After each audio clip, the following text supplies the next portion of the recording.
When you log into your teacher account, you will see the page of your school. Here you can see the school info, admins, teachers, and classes. To create a new class, click on the Create Class button. Here you will fill out the name of your class, mark if the class will play basic or advanced level of the serious game, select default language, and then click on the Create Class button. You will see your new class here. You can only manage the classes that are yours. All Classes button will show the list of all classes for the school. The page Classes shows the list of all classes of the teacher.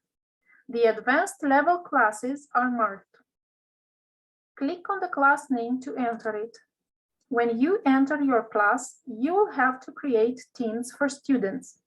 Click on the Create Team button, fill out all the necessary information, set the team to play in individual mode or team mode.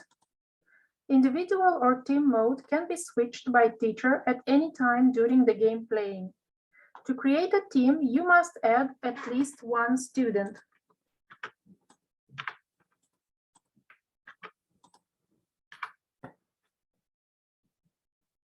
Once you fill out all the necessary information, click on the Create Team button. The page Teams lists the teams you have created. The code for the team is appearing in the Teams bar. It is a unique identification code which you have to provide to the team in order to log in and play the serious game in a team mode. If the individual mode is selected, when creating a team, an unique individual code for each team member will be generated too. In this case, provide the individual code to each team member along with the team code.